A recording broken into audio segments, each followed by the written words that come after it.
결론부터 말씀드리면 2024년 변경되는 그 내용에 대해서 걱정하실 필요 없습니다. 거의 비슷합니다. 물론 조금 바뀌는 경우도 있겠지만 그것만 조금 더 공부하시면 과거와 기출문제와 별로 다른 게 없습니다. 자, 한번 봅시다. 반갑습니다. 턱걸이 기사입니다. 자, 2023년까지 발표된 거와 2024년 때 변경되는 출제 기준에 대해서 한번 보겠습니다. 두 개를 비교해 보시고 어떻게 바뀌었는가, 또는 공부를 이미 하신 분은 내년에 혹시 또 치셔야 되는 분이 계시면 어떤 걸 더 준비해야 되는가 보셔야 되고요. 그리고 내년에 시험이 바뀐다는데 올해 지금 시간이 좀 남았으니까 올해 공부를 할까 말까 고민하시는 분은 하라고 말씀드리겠습니다. 그렇게 많이 변하진 않습니다. 꼭 그 변경된 거 조금만 더 공부하시면 되기 때문에요. 공부하시기로 마음먹으셨다면 지금 바로 공부하시기 바랍니다. 그래야지 내년에 공부하실 때, 시험 치실 때 아주 조금 더 수월하게 되거든요. 그래서 특히 기사시험 같은 경우에는 시작이 반입니다. 자, 한번 비교해 보시고 생각해 보시기 바랍니다. 자, 빨리 시작합시다. 자, 산업안전기사 필기 출제 기준 변경에 대해서 비교를 해보겠습니다.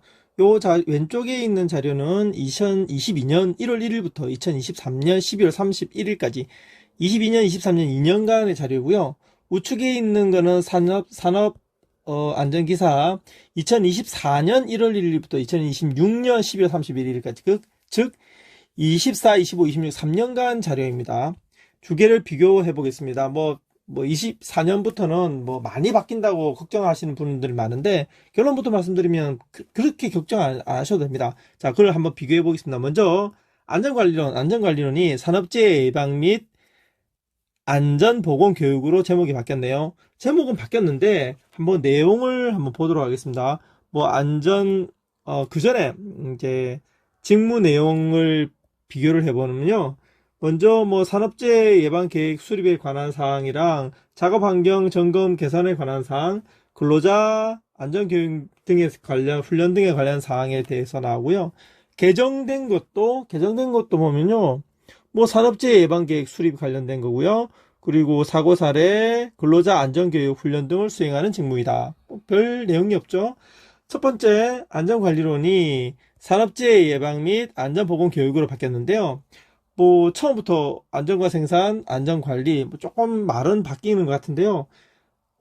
딱히 바뀌는 거 없습니다. 보면, 안전과 위험 개념, 안전과 위험 개념, 이렇게 나가는 거죠. 하나 특이한 게, 24년부터는 코사 가이드라는 게 좀 바뀝니다. 요게, 예전 자료에는 없는 건데요. 코사 가이드가, 제가 지금 4년 현장에 있긴 한데, 코사 가이드를 좀 중요시 여깁니다. 그래서, 여기에 대해서는 아마 2024년 최근에 책들이 좀 나오는 것 같은데요. 2024년 대해서는 여기에 대해서 아마 문제가 좀 나올 것 같고, 요거는 따로 한번 정리된 것을 공부를 하시는 게 좋을 것 같습니다. 그리고 재해 및 안전 점검에 보면요, 재해 조사랑 이런 것들이 여기에는 몽탕 빠졌거든요. 그런데 요 내용을 쭉 내려가 보시면요, 계속 내려가다 보면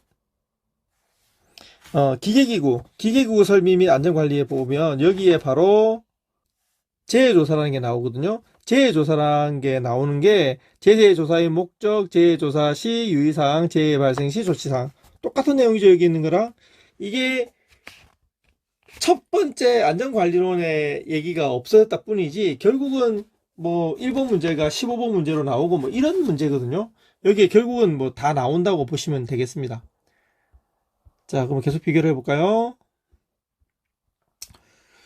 그리고 안전점검의 정의 및 목적 이런 거 보면요, 여기도 안전사고, 안전관리, 이런 것들이 계속 나오고요. 여기 보호구에 관련된 얘기들을 보면 여기에 보호구에 관련된 얘기들이 같이 나오죠. 순서만 좀 바뀌었고 결국은 내용이 같은 내용들이 계속 나온다고 보시면 되겠습니다. 그리고 2023년까지의 내용 중에서 보면 심리검사의 종류, 이런 것들 내용이요, 결국에는 심리 얘기는 이쪽에 나오죠. 첫 번째 장에 나오듯이 결국에는 같은 내용들이 계속 반복된다고 보시면 됩니다. 그리고 인간의 행동 과학에 관련된 얘기, 여기 인간의 행동 과학에 관련된 얘기죠.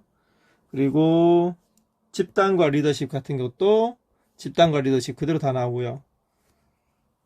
생체 리듬 관련된 얘기, 다 동일한 얘기가 계속 나오고 있습니다. 그리고 교육의 필요성과 목적 그대로 나오고 있네요. 7번 교육의 내용 및 방법 이런 거 보시면요. 결국은 여기도 교육에 관련 거, 교육의 방법, 뭐 교육의 실시 방법 이렇게 그대로 나오고 있습니다. 자, 두 번째 과목이 인간공학 및 시스템 안전공학이 인간공학 및 위험성 평가 관리에 대해서 나왔는데요. 위험성 평가가 현장에서는 좀 최근에 좀 많이 중요시 되고 있습니다. 대한민국에서 지금 좀 밀고 있는 것 중에 하나가 위험성 평가인데요. 산업 현장에서도 되게 위험성 평가에 대한 얘기가 되게 많이 나오고 있습니다. 자, 위험성 평가에 대한 얘기가 많죠. 이것도 아마 정리된 책들이 나오게 되면 반드시 읽어보시고 가야 될 내용이라고 생각됩니다. 그리고 잘 안 봤던 내용이 OWAS, RULA, REBA 이런 것들이 있는데요. 이것도 한번 짚고 넘어가셔야 될 내용들이고요. 자, 뭐 교육 방법, 교육의 실시 이런 것도 그대로 계속 다 나옵니다. 계속 다 나오는 얘기고요. 특별히 다른 거가 없는데 하나 좀 특이한 거는 4페이지에 가시면 자, 정보 입력 표시 요게 좀 빠져 있습니다. 요거는 뭐 이 내용들이 쭉 찾아봤는데요. 아예 빠져 있어요. 요게들이 완전히 빠진 것은 아니고 그 다른 것들에 또 말씀드린 대로 이렇게 녹아 내려가 있는 상태죠. 그래서 결국에는 예전 문제들은 좀 중복되는 것들이 많았는데 이거는 정리를 좀 해가지고 중복되지 않게 그렇게 좀 노력을 한 거로 보이더라고요. 아까 전에 그 인간 계측에 관련된 것도 위에 23년 때까지도 나온 내용이 또 다른데 나와 있고요. 그리고 인간 계측 및 작업 공간 여기에 어떻게 바뀌었죠? 인간공학 및 위험성 평가 관리로 바뀌었네요. 자, 여기 보시면요. 요게 그 시스템 위험 분석이랑 결함수 분석 이런 것들이 좀 내용이 좀 축소된 것 같더라고요. 요 새로 온 데는. 그리고 MTBF, MTDF, MTTR 이런 것들도 좀 내용이 좀 줄어든 상태로 보이고요. 예전에는 좀 중요시 여겼는데 내년부터는 조금 그런 내용이 좀 줄어들 거로 보입니다. 그리고 그 기계기구 기계기구 및 설비 안전관리는요. 원래 이름이 기계위험 방지 기술이죠. 기계위험 방지 기술이 이름이 바뀌었죠. 그래도 내용들을 보면요, 뭐 기계위험 다 기계위험에 관련된 내용들이 당연히 기계에 나오겠고요. 그리고 아까 전에 말씀드린 재해조사는 저 위에 있던 것들이 여기에 끼워져 있네요. 결국은 나온다는 거 공부한 거는 또 그대로 다 나온다고 보시면 되겠네요. 그리고 기계위험에서 계속 나오는 게 무슨 뭐 지게차 컨베이어 이런 것도 계속 나오고요. 산업용 로봇 이런 것도 계속 다 나옵니다. 여기도 그대로 뭐 지게차 컨베이어 뭐 운반기계 이것도 나오죠. 그리고 검사들도 그대로 다 나오고요. 여기도 검사 나오죠. 뭐 누설 검사, 침투 검사, 초음파 검사, 뭐 침투, 초음파 다 그대로 나오고요. 그리고 전기위험 방지 기술이 전기설비 안전관리로 이름이 바뀌었는데요. 결국엔 그것도 똑같습니다. 전기안전 일반, 전기안전관리, 감전대책, 감전 방지 대책 뭐 이렇게 다 나오네요. 그렇죠? 뭐 별 다른 건 없죠. 이름이 좀 바뀌고 어떤 걸 조금 더 중요시 여기고 어떤 걸 좀 등한시 여긴다의 변화가 좀 있긴 하지만 그래도 나와야 될 것은 다 나온다고 이렇게 보시는 게 좋을 것 같네요. 자, 그리고 화학설비 위험 방지 기술이 화학설비 안전관리로 이름이 바뀌었고요. 이것도 뭐 위험물에 관련된 거 화학물질 안전 화재 폭발 뭐 폭발 얘기 나오죠? 화학설비, 폭발 방지 대책 수립. 뭐 이게들 다 비슷비슷합니다. 화재 예방 소화, 화재 예방, 뭐 위험물 노출, 뭐 이런 것도 있고요. 그리고 건설공사 안전관리가 원래 제목이 건설안전기술이었죠. 요게들이 건설공사 안전관리로 이름이 바뀌었고요. 건설안전도 건설공사의 안전개요, 뭐, 주로 안전에 관련된 얘기가 많이 나오고 있습니다.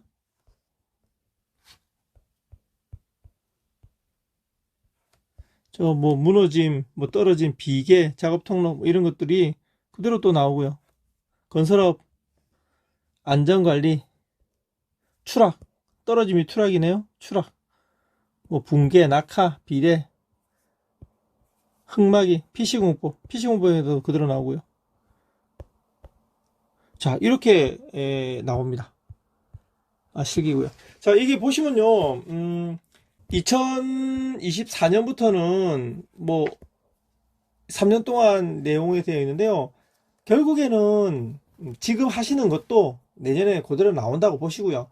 조금 더 추가된 거, 아까 말씀드린 코사 가이드라든가 위험성 평가 이런 것들은 한 번 더 시험 치실 때 또는 시험 내년에 다시 준비하신다면 그때 책을 좀 그 부분을 좀 특히 보시거나 또는 뭐 학원 같은 데서 중요하다고 말씀하시는데 요것만 좀 보시면 뭐 한두 문제, 두세 문제 정도 다를까 특히 다른 건 없다고 봅니다. 그래서 지금 공부하고 계신 거 뭐 내년에는 전혀 필요 없지 않을까 그렇게 생각하지 마시고요. 물론 다 한 방에 따셨으면 올해 다 끝내는 게 제일 좋겠죠. 그러나 내년에 해야 되는데 올해 좀 내년에 바뀐다는데 올해 공부하는 게 헛질하는 거 아니야 그렇게 생각하지 마시고 공부를 시작하시고 내년에 또는 시험 치실 때 바로 꼭 따시기 바랍니다. 자, 너무 걱정하지 마시고요. 공부는 시작하시면 반은 시작하는 겁니다. 시작이 반입니다. 공부를 먼저 시작을 하시고 꼭 자격증 취득하시기 바랍니다. 자, 턱걸이 기사였습니다.